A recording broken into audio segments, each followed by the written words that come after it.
So hello everybody and welcome to today's video. Today my friends, I'm very happy to be back. I know it has been a long time since I have made a video and especially a build guide, and here we are back for this video. And today I'm gonna show you a build that I really love. It is the Terrell Knife Ignite Elementalist Build that you see right here. It is a very good one, and special thanks to Nephilium for everything. He has helped me a lot for making this build even work and also to make it stronger.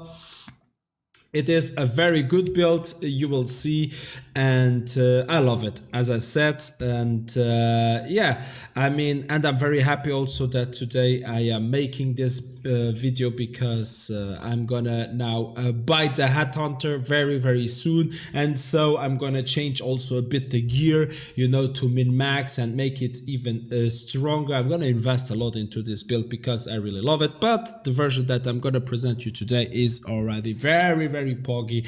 You will see. Okay, so as always, I'm gonna put the POE link into the video description so that you can just copy paste it and check the video by yourself.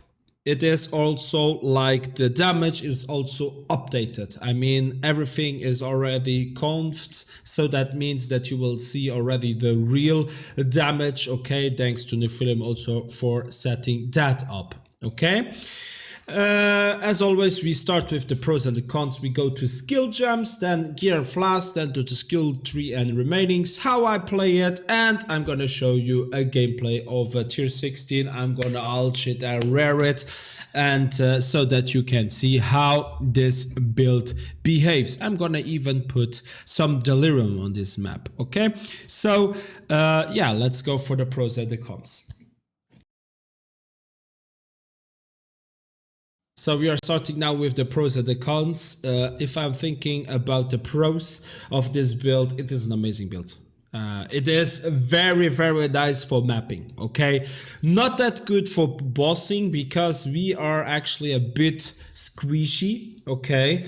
But for mapping, it is amazing if you know how to move. At the start, it's gonna be a bit weird to play this build, especially for a player like me, because I like melee builds and tanky builds. But as soon as you find out how to play it, I'm gonna show you it, show you also in the section of how I play it. I'm gonna tell you what you have to pay attention to, but it is a very simple build and you kill the whole screen with one click, and that is so amazing. Also, we have plenty of damage. I mean, if we check our POE, we see here damage per ignite 78 million. So I can tell you, you just send out one ethereal knives and you see your opponents dying very fast. And yeah, that means also like a pro, you don't have to invest a lot into this build. If now I should price how much I have invested in total, I would say around 50 divines, 50 to 60 divines, I would say. But as you can see, you have a build that can challenge any other build. Okay, so in my opinion, it is not that costly. What really you need is Gloomfang. That's actually the only item really that you need to make this build working. And the other you need for sure, but that's the one and only. If you have that, you can actually even say that this is good for league starting. Okay, so the cons, as I said, it is squishy a bit. Okay, it is squishy, and yeah, you have some map mods you can do. You can do elemental reflection, you can do physical reflection.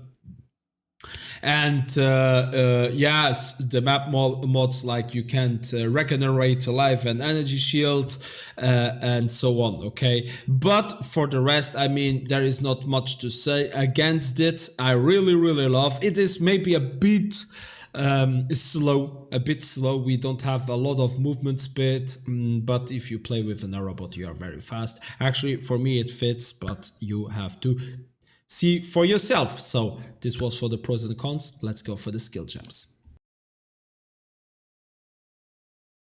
So in the section of the skill gems, we are starting with our bow. We are using a cruelty support at best 2120. I mean, I'm not gonna talk all the time is best 2120, you know it, okay? It's normal that every time level 21 is like in 99% of the cases best, okay?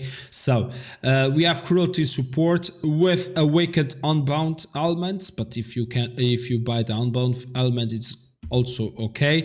That awakened swift affliction, we have call to fire, we have empower level 4, that's very important, okay? And then ethereal knives, as you can see we are at level 28 with the empower and also the mods that we have on our bow, sorry. Then on the helmet we are using for link the combustion, we have hydrosphere, we have arcanist brand and flame surge. Then on our body armor we have enlightened support, very important, level 4, hatred, herald of ash, discipline, vault, okay, important, vault version, okay, determination and herald of purity. Then on our pair of gloves we are using 2 linked, so gas for damage taken with molten shell, the vaults version, and then we have second wind with our dash, our movement skill. And then as in the boots we have increased duration with divine blessing and malevolence, and we have a portal, okay? So that there is not much to say. And now let's go for the gear and the flasks.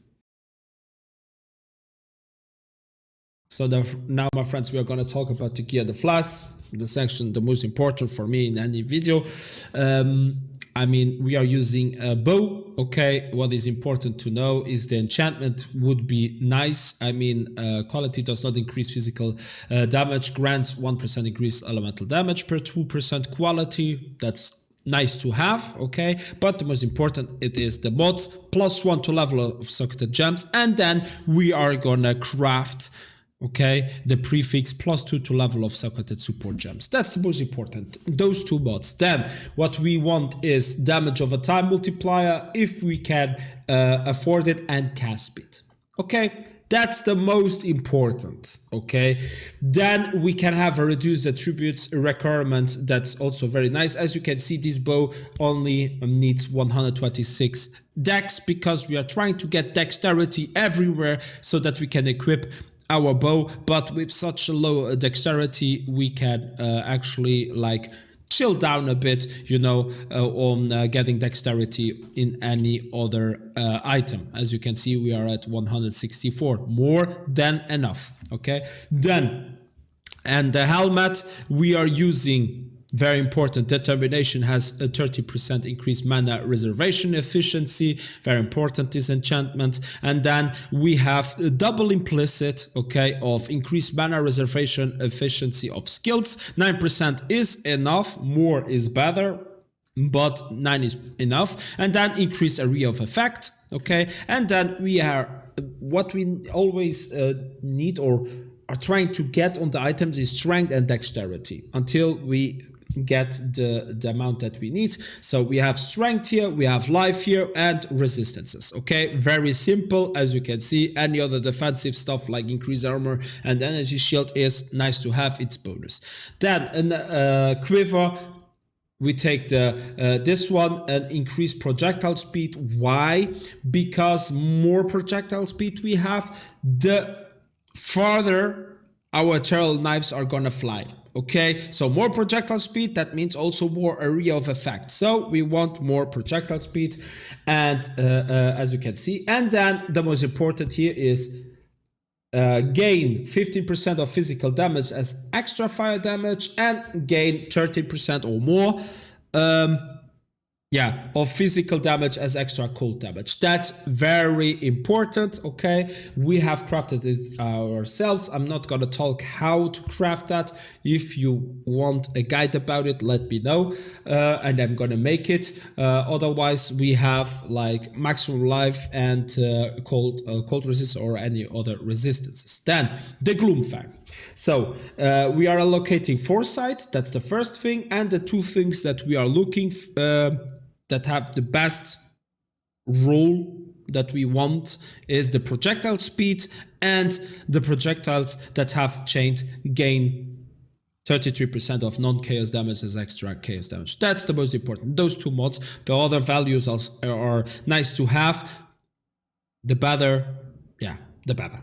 As I said, the rolls on the others, if they are good, it's better for us, bonus, but the most important are those two mods that I told you. And then we are using a Polaric Devastation Opal ring, okay. Here, as you can see, left ring slot, that's why we are using it on the left ring. Cover enemies in ash for 5 seconds when you ignite them. Very nice, okay. And then the others are not that important. I would say resistance is more important. Okay, so, and then I just realized I didn't, oh, it doesn't matter, forget it.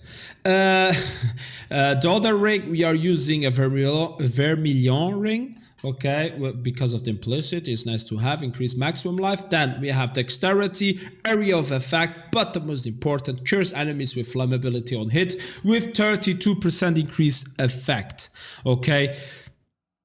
The more effect, the better. This is tier 1. I think tier 2 is like 23, and so 32 is amazing to have. And then we have life, okay, or resistances if you can afford whatever. But this is our ring that we are using. And then on body armor, we are using a sacrificial garb. Why? Because of the implicit. +1 to level of all wall skills. Gems for me on body armor is amazing to have this implicit. Why? Because we are using the wall molten shell and wall discipline. So +1 level for free. Okay, just like that. Many people don't think about it, but this is nice to have. And also the body armor is really nice. We get armor, we get energy shield and evasion rating. Okay. And it's also very easy to color. And then we have life, but the most important it is we are going for the explode here. Okay, the explodey and increased effect of non-curse auras from your skills. This is maybe the most expensive item you will have in your build. Okay, this one. So increased effect of non-curse auras is nice to have, but the most important is the explodey. Okay.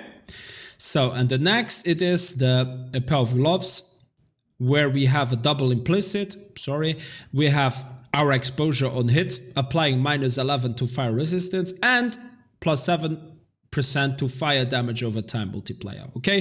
Those are the two implicits. The more, the better, okay? -11 and +7 is already very good. And then we have dexterity, life, resistances, and a little bonus, physical damage converted to cold damage. No, it's not a little bonus. This is very important. Okay, so everything scales. Okay, physical damage converted to cold damage.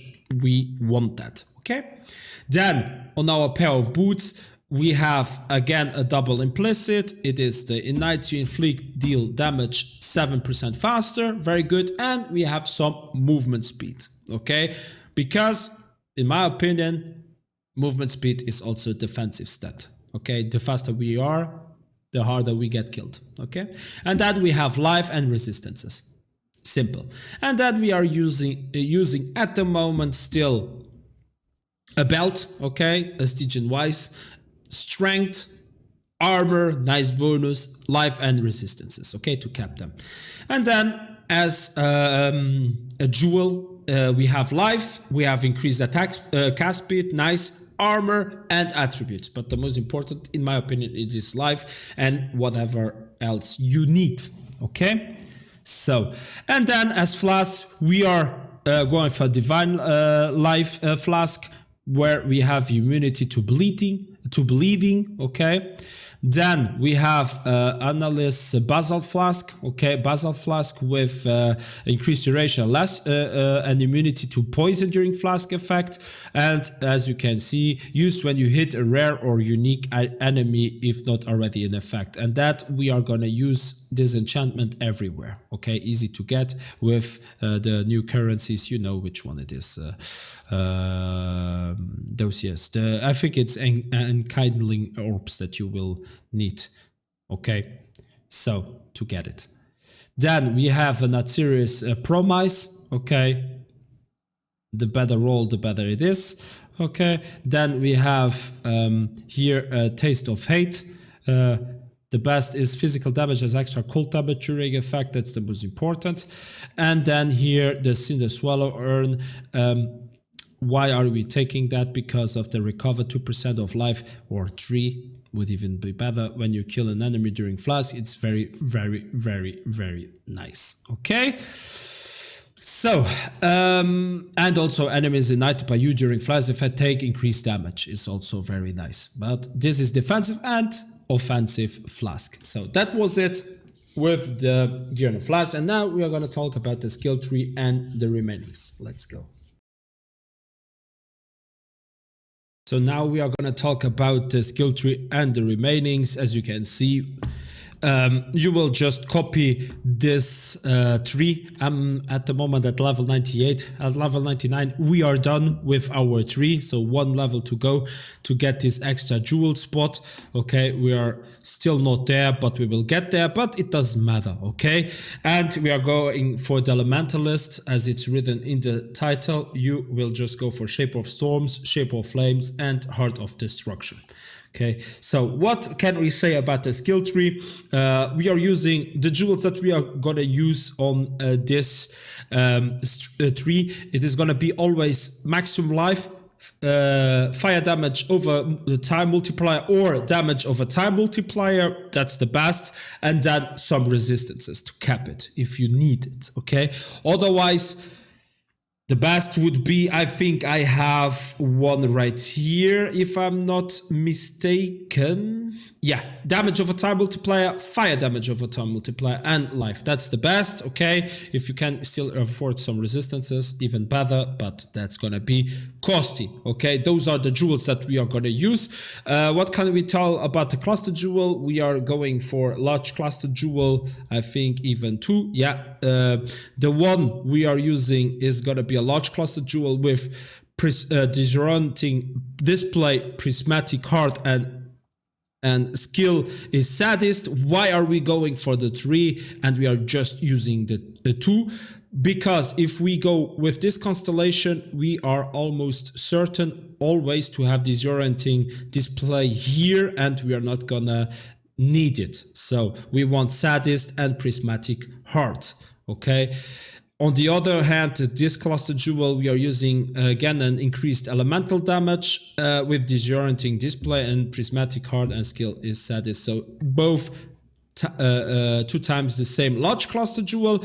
Only the medium cluster jewel is gonna be a bit different here. It's gonna be 1 time increased burning damage with brush with that, and skill is fan the flames. This is gonna be a bit costly. And then on the other hand, we are gonna go with one of 10% increased damage while affected by Herald, and Endbringer and Purposeful Heartbringer. Okay, those are the 2 medium cluster jewels that we are gonna use. And then here, as I said, the jewel again, maximum life, resistances, and then damage of a time multiplier. And if you can't afford the other, fire damage of a time multiplier, we are gonna go for fire damage or burning damage. It doesn't matter, okay? And then here, the prismatic jewel, very, very, very, very important. Why? Because physical damage converted to cold damage while affected by hatred. That's the most important, and as you can see, I have a perfect one for us, a 40%. Okay, if you can afford it, go for it. Very, very important. There are some other mods that you can then take as bonus with it, but This is gonna be very costly. I'm gonna use it when I will get the Headhunter to make this build the best we can get, okay? But for this version is more than enough, okay? Yeah, the jewel here, as I said. Then we have here a timeless jewel. So the timeless jewel with the new calculator, I'm not gonna talk about it or explain you how you can calculate or see which timeless jewel we want or we need, which number, but we are going for the brutal restraint timeless jewel, where the most important it is gonna be to have chance to gain a frenzy charge on kill, and that 2 times. Yeah, I have that 2 times. Okay, if you can find one with 2 times 5% chance to gain a frenzy charge, very nice. And we have some resistance right here, but the most important is that. And why are we also using this timeless jewel? Because we are getting dexterity everywhere, and that's how we are gonna get the dexterity that we need for our build to work. So yeah, here we have this, and on the other hand here, very cheap but very important, it is gonna be this Ring of Blades Rivian jewel, where we have corrupted blood cannot be inflicted on you. Try to get this implicit on a lot of jewels you have here. Try to get really this corrupted blood cannot be inflicted on you. Very important also to have. So I think I have talked about everything here. Okay, so the remainings, what could it be? Very easy. It is going to be the Pantheon. The Pantheon, we are going for the Soul of the Brine King because of the cannot be frozen and the stun recovery. And here the Soul of Groot we are using because of physical damage reduction is really nice. We are going for 5% all the time. So that's about it, about the skill tree and the remainings, and I'm gonna talk or show you how I play it. So my friends, how do I play this build? It's actually very simple. As you know me, I always go for simple builds. We activate Hatred, we activate Herald of Ash, we activate Determination, Herald of Purity, and Discipline. Okay, that's about it with our auras. Then on the left click I have move only, I have portal on a middle click. Then on our right click we have dash. On Q we have wall molten shell, and on W wall discipline. I have my Arcanist brand on E, Ethereal Knives on R, and Malevolence on T. So how do I play it? Actually, I just go through the map, okay? And I mean, our Ethereal Knives go very far. That means if you see an enemy or you don't see, okay, we go into this direction. I always use my Ethereal Knives, even though I don't see my enemies, because if you kill one, he explodes and it chains. So you will kill a lot of enemies, you will see. So very often on my when I'm mapping, I don't even see one single enemy on my screen. That's the best way to do it, and so you don't die. So it's a very safe build, okay? If you play it like that, okay? If you become greedy, you will not play like that, but that's the most important. Then, Arcanist brand I always use on big monsters or on bosses. So let's pretend this is the boss. I put my Arcanist brand right there, and then I go around. Always we move in a circle, so we just left click around and sometimes click on R. Okay, that's how I fight. And Malevolence we are also using whenever we need this extra damage. So whenever I am going for opening an essence monster that is big or some boss, I click or harvest, okay?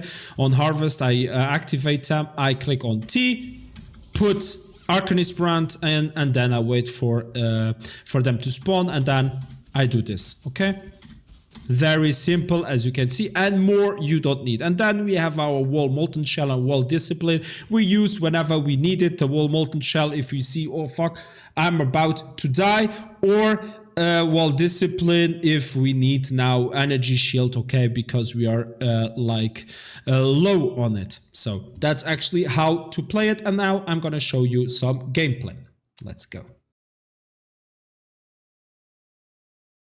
So now we are gonna start with the section I think that is the most interesting for everybody out there, and so that you can see how this build behaves. And I'm gonna show you on tier 60 defiled cathedral map with item quantity 78, okay, at Delirist. I mean, that's a bit of a juiced map so that you can see how it behaves. I didn't want to juice it way too much, because otherwise maybe the FPSs are gonna drop. So you will see how this build behaves. So we start, and as I said, we are just using our eternal knives. You see that our enemies, they just die. Okay, very easy. I'm sorry, I'm picking everything up, I know. So, actually very easy build to play, okay? I'm not gonna now go also for expedition. This would be way too long to show you the build, but as you can see, this build is really amazing, okay? I mean, defiled cathedral is not now the best layout for our build, because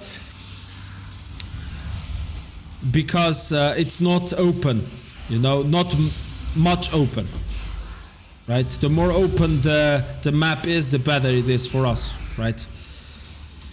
So we are gonna follow this abyss.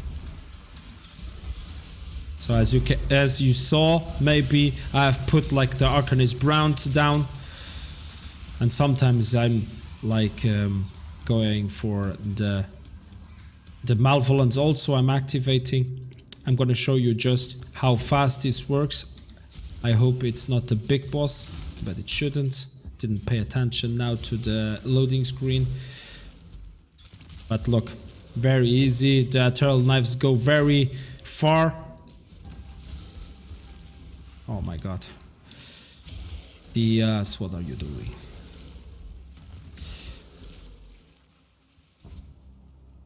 Okay, it's the left side.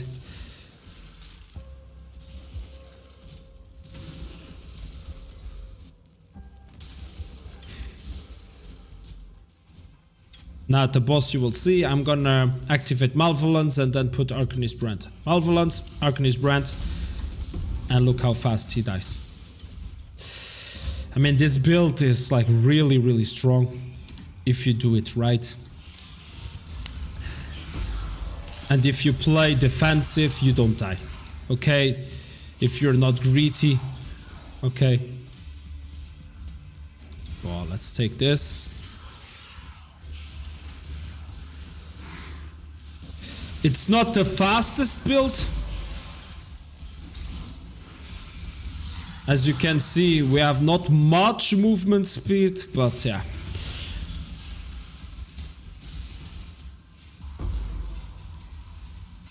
For me, it's fast enough.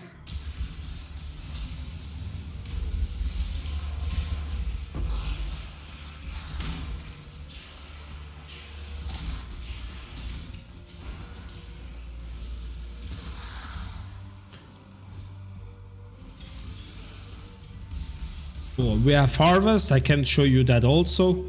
Why not? If we are here. So I activate Malevolence, put Arcanist Brand down, and I go far. And I attack from very far away. I hope that would be nice to have like a boss here. Maybe we are lucky. That would be so nice.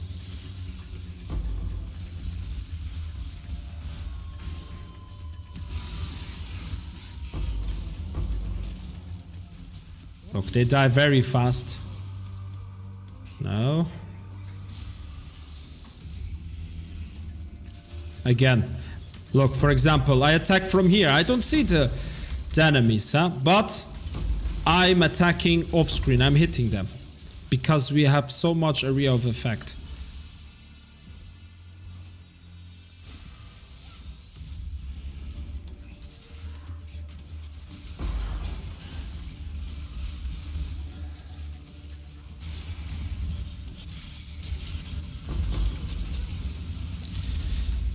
They go down easily.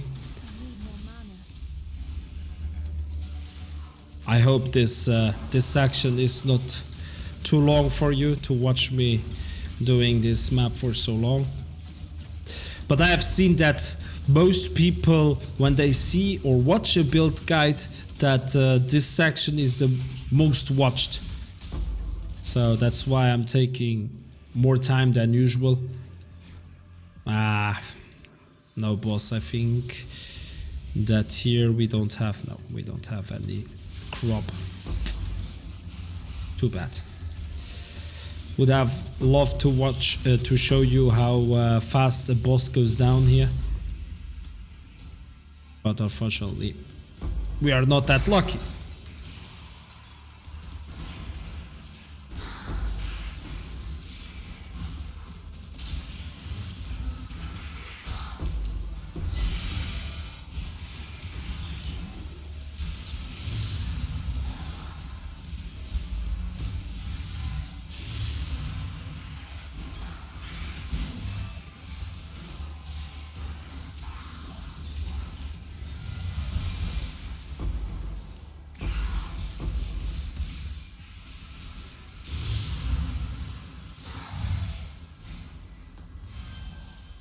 Let me just do this very quick.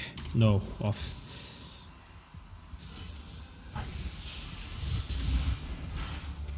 This has nothing to do in a build guide. Now to show you how to set up this this tablet.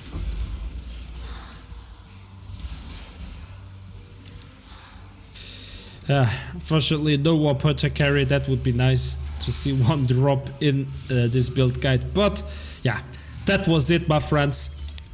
Okay, I hope you liked this gameplay.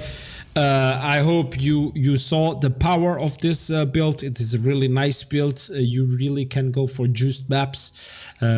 Okay, not that good for bosses, for big bosses. Okay, but with a bit of more min-maxing, you can actually make a very hybrid build about it. Okay, so I hope you enjoyed it. If you liked it, don't forget to like. If you want to say something, don't forget to comment and to subscribe for even more, my friends. The more views, the more subscriptions, the more I will make. It's normal, okay?